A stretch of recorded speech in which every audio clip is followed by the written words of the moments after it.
मित्रों नमस्कार, मैं हूं एमके। स्वागत है आप सभी का मेरा चैनल सक्सेस की फॉर यू में। आज के इस वीडियो के दौरान मैं पारा शिक्षकों की नियमावली से संबंधित बहुत ही महत्वपूर्ण अपडेट लेकर के आया हूं। जैसा कि आप सभी जानते हैं, झारखंड के तमाम पारा टीचरों के लिए सेवा स्थायीकरण के लिए नियमावली बनाई जा रही थी, जिससे संबंधित एक बैठक भी हो चुकी है। लोकसभा चुनाव को देखते हुए नियमावली बनाए जाने की प्रक्रिया को रोक दी गई है और अभी यह प्रक्रिया जून महीने से शुरू होगी। मित्रों, मैं यह बता देना चाहता हूं कि झारखंड के तमाम पारा शिक्षक पिछले साल नवंबर-दिसंबर महीना में अस्थायीकरण तथा वेतनमान सहित अन्य मांगों को लेकर के हड़ताल पर बने हुए थे। हड़ताल के दौरान कई पारा शिक्षक की मृत्यु हुई। उन पारा टीचरों के परिजनों को मुआवजा मिलने की बात थी जो आज तक नहीं मिली और हड़ताल के दौरान कई बैठकें भी हुई।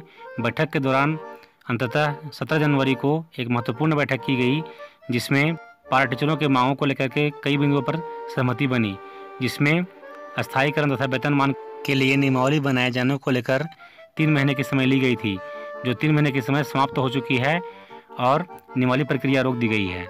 सेवा स्थायीकरण नियमावली से संबंधित मैं विस्तृत चर्चा करूंगा। विस्तृत चर्चा शुरू करने से पहले एक महत्वपूर्ण बात, अगर आप मेरे चैनल पर नए हैं तो चैनल को सब्सक्राइब कर लें तथा बेल आइकन को प्रेस करें ताकि मेरा लेटेस्ट वीडियो आपके पास पहुँच सके। इस वीडियो का लिंक जरूर शेयर करें तथा वीडियो को लाइक जरूर करें। मित्रों, आपसे आग्रह है कि वीडियो को लाइक करना न भूलें।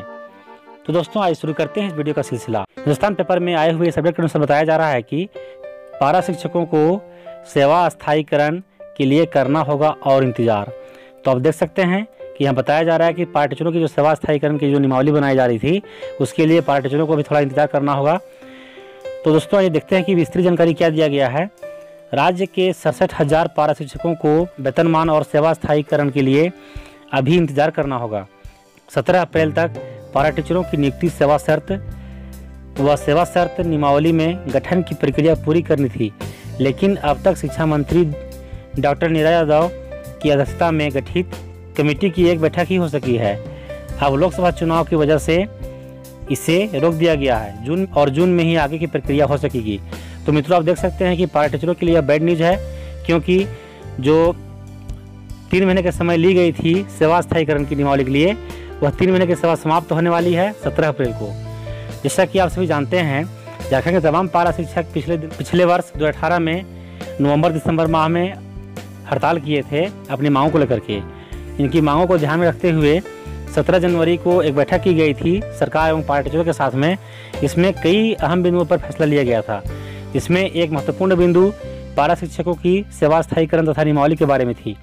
तो इस बिंदु पर अमल करने के लिए 3 महीने के समय लिया गया था और बताया गया था कि 3 महीने के अंदर पारा टीचरों की नई नियमावली सेवा स्थायी एवं नियमावली बना दी जाएगी। लेकिन 17 अप्रैल को यह समय समाप्त होने वाली है और पारा टीचरों के लिए कोई भी नियमावली नहीं बनाई गई। कमेटी ने असम, पश्चिम बंगाल, महाराष्ट्र, आंध्र प्रदेश और गुजरात में पारा शिक्षकों के लिए पारा टीचरों को लेकर लिए गए निर्णय का अध्ययन कराने का भी निर्णय लिया, लेकिन अब तक विभाग की टीम इन राज्यों में नहीं जा सकी। लोकसभा चुनाव की घोषणा के साथ प्रक्रिया को रोक दिया गया है और जून में ही इसके आगे बढ़ने की संभावना है।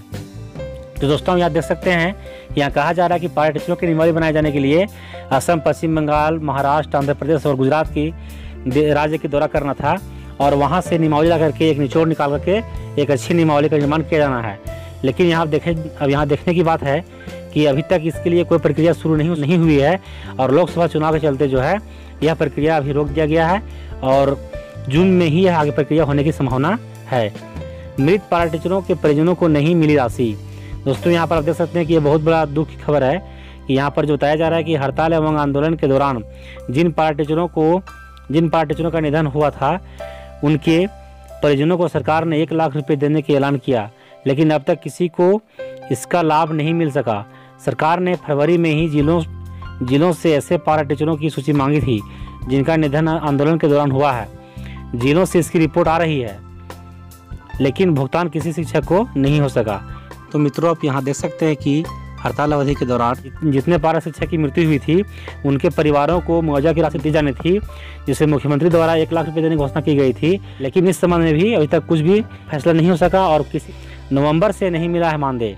दोस्तों, यहाँ आप देख सकते हैं कि बताया जा रहा है कि पारा शिक्षकों का नवंबर महीने से मानदेय लंबित है। 1 से 15 नवंबर और 17 जनवरी से मार्च महीने का मानदेय भुगतान नहीं किया गया है। होली से पहले अक्टूबर महीने का मानदेय भुगतान किया गया था। पारा टीचरों को जनवरी महीने से बढ़ा हुआ मानदेय का भुगतान किया जाएगा। तो दोस्तों यहाँ देख सकते हैं कि पारा टीचरों को नवंबर से लेकर के मार्च महीने तक 5 माह का मानदेय नहीं मिला है और छठा महीना भी चल रहा है। तो दोस्तों इस प्रकार से देखें तो पारा टीचरों को मानदेय भुगतान भी नहीं किया गया है।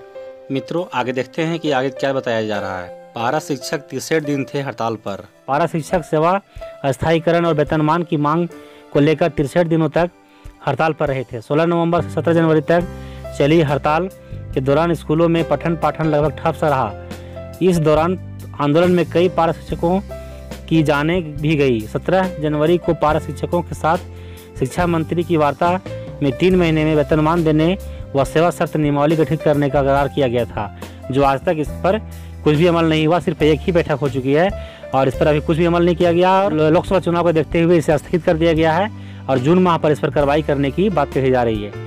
तो दोस्तों आप देख सकते हैं कि ये पारा शिक्षकों के लिए बहुत ही महत्वपूर्ण अपडेट्स थी। इसी तरह के अपडेट्स जुड़े रहने के लिए आप मेरे चैनल को विजिट करते रहें।